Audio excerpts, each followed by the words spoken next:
Well, one Central Illinois native made it his goal to follow his dreams, even if it took him across the world. Jake Pinnock is a Kewanee native and now a martial arts master in China. He joins us now to talk about his journey. Thanks so much for joining us, Jake. Hi, nice to be here. Great. Well, what inspired you to be a martial arts master? Well, I'm still a student, so not quite a master yet. It's a whole lifelong practice, but the inspiration really started to finding a way to be healthy. It really started with just a really basic idea of I wanted to have a little bit of adventure, but I also wanted to find a way to take care of my body and be healthy. Tell us a little bit more about that process. Where did you train and how long for? Right. So when I first came here, I just turned 20 and I traveled to China, and the city is actually called Wudangshan. It's at the bottom of the Wudang Mountains. There was also temples on the mountain, and we trained next to Yushu Temple at the academy. The academy is called Wudang Taoist Traditional Kung Fu Academy. The master is Master Yan Shugang. And I found the school online through Facebook, through YouTube, and started contacting the school. And yeah, we train full time here, starting early in the morning all the way until late at night, full days every day, year round. So the training can be pretty intense, but it's what I signed up for, and I was part of a program, a 5-year program to kind of follow the traditional path of training. So we have like a team, we have a group of foreigners actually together that trained here for 5 years. And did you do anything maybe in Central Illinois that kind of prepared you to take a journey like this?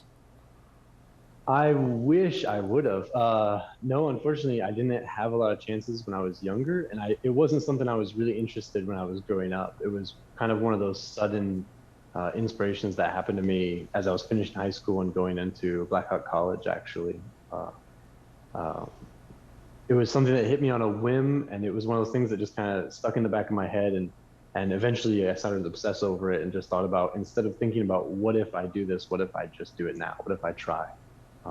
But no preparation beforehand. I had sports, played basketball, but no martial arts history before I came here, actually.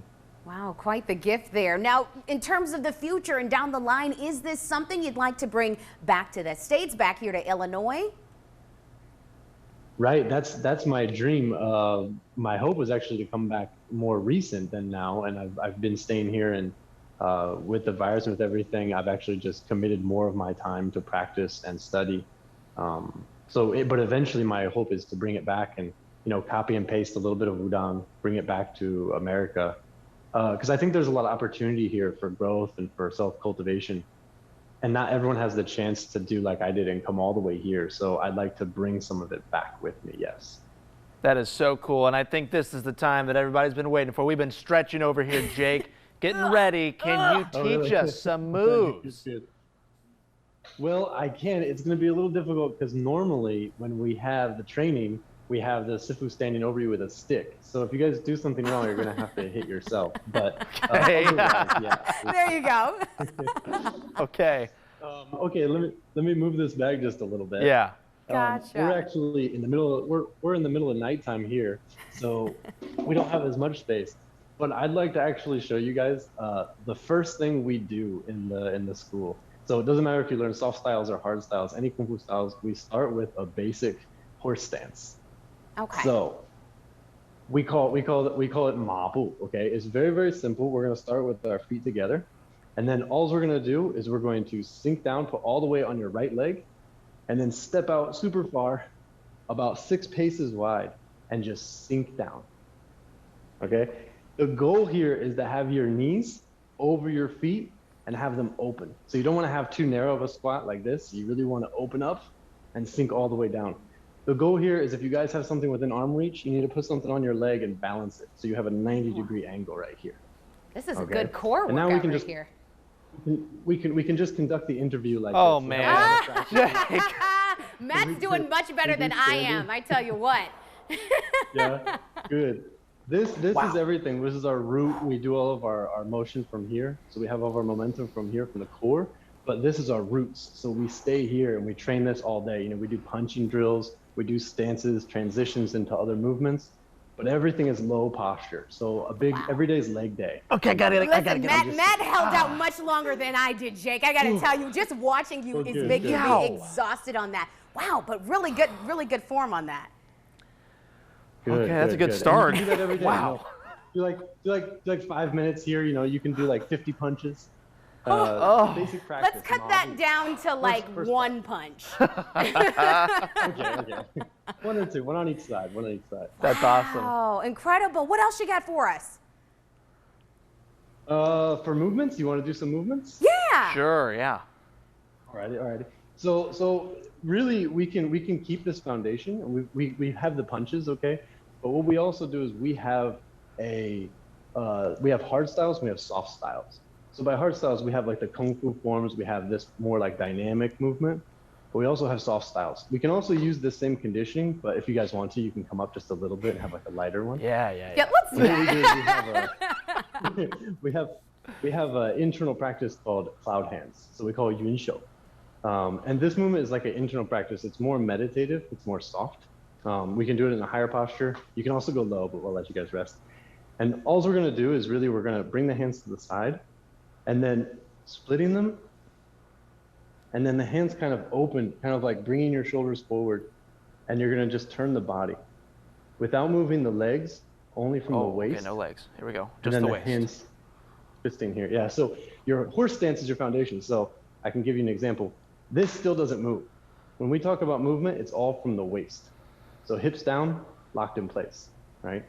And we have this like really soft, smooth transition, and then changing the hands when you get to the side. Oh, okay. So it's really smooth. It's actually like, this is a basic internal practice. And we do like coordination with the breath. We do like endurance training with the legs. I feel it in the legs. I'll tell you what, Jake. Good. And we're gonna use this. The main idea with these styles is that we wanna coordinate the waist with our arm movement. So we're locking the legs in place, and now we have all the momentum coming from the core. So then as you get building into other techniques like that, you have that reaction of turning with the body to block, as opposed to just like turning with the hands. There's less power there. So it's an internal practice, and the idea that we can have it as soft, deep breathing, and like very smooth practice. But we can also translate some of those basics into our external forms later. And that's really nice. So you can do this just kind of rotating, doing a few minutes with your horse stance to trick you into staying there longer. That's how you get your other students too, I'm sure. Oh yeah. Too cool. Do you maybe have one more? I think we've got time for one more. One more. Didn't have much planned because it's hard to teach a little bit. But I think we can do like a little bit of a stretch and give you a challenge. Okay. Normally we do just split training all the time, but it's a little bit difficult. But what you guys can try, okay, is bring your leg up and like just relax the foot, and then reach your hand down. If it's the left leg, take your left hand and grab the outside of the foot. Okay? And just a really easy stretch. Keep your balance. Keep this leg lightly bent, and you're just gonna stretch out. I used to be a cheerleader, so this one. I did not used to be a cheerleader. I cheer Shelby on, that's about it. Slightly reminiscent, but that's good for balance. Oh my gosh. I try the right leg. Oh yeah, and then also we can take two hands and grab, and we can do the same thing, stretching out like this. Oh yeah. There you go. With no one hurting themselves, that's the goal. Wow, well we feel so much more cultured and feel like we've actually really learned something as well. So we really appreciate your time, Jake. So. That was so fun, Jake. That was cool, man. We're so interested in what you're doing. We're just happy to be able to talk to you about it. Yeah. Cool. I'm happy to share. Thank you so much. Well, of course, we will have this interview and all of our moves over on our website, ciproud.com.